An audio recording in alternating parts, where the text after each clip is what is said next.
regulasi manajemen aparatur sipil negara yang tumpang tindih tentu dapat menghambat proses penyelenggaraan birokrasi yang mudah dan cepat. Terkait manajemen aparatur sipil negara yang akan diterapkan dan mudah diadaptasikan di seluruh pemerintah daerah.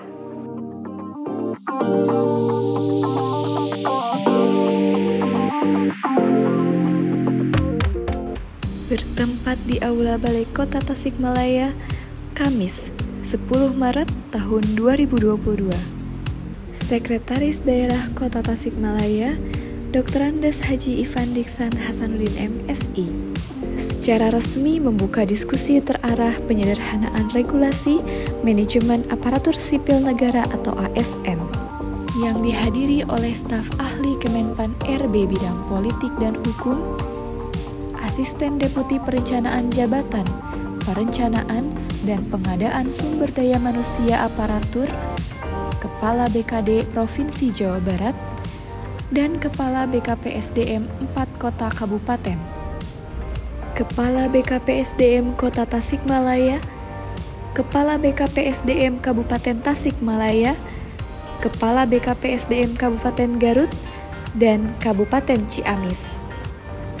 Sekretaris Daerah Kota Tasikmalaya mengatakan, diskusi yang diselenggarakan oleh Kemenpan RB dalam rangka mendapatkan masukan-masukan dari daerah terkait dengan bagaimana regulasi manajemen ASN yang dirasakan di daerah.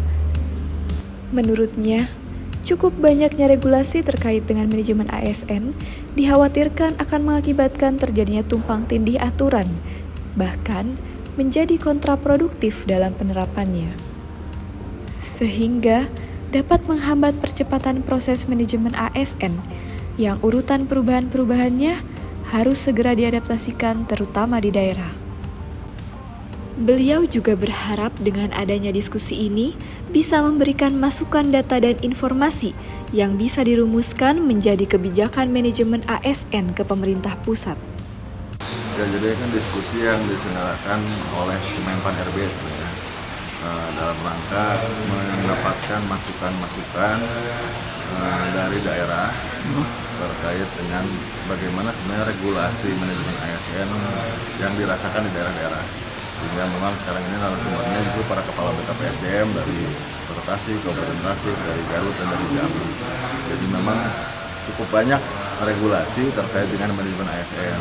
Nah, ini dikhawatirkan ada yang terjadi tumpang tindih, ada yang bisa jadi kontraproduktif karena menghambat percepatan proses manajemen ASN, karena manajemen ASN itu kan harus memberikan proses yang cepat. Kenapa? Karena memang tuntutan perubahan-perubahan yang harus segera diadaptasi oleh para ASN gitu. Seperti misalnya penyederhanaan birokrasi, berubahnya ASN yang struktural menjadi fungsional. Nah, ini kan harus ada proses adaptasi yang segera. Kenapa? Karena kalau tidak ini akan menghambat terhadap pelayanan publik. Nah, ini barangkali Kementerian Pan RB menggali informasi-informasi, menggali masukan-masukan, aspirasi dan apa yang terjadi di bawah begitu. Dan ini sangat kami apresiasi karena ini akan jadi insya Allah ini akan menjadi bahan masukan bagi kebijakan di tingkat pusat, dan mudah-mudahan ini bisa menjawab terhadap berbagai permasalahan yang terjadi di daerah terutama.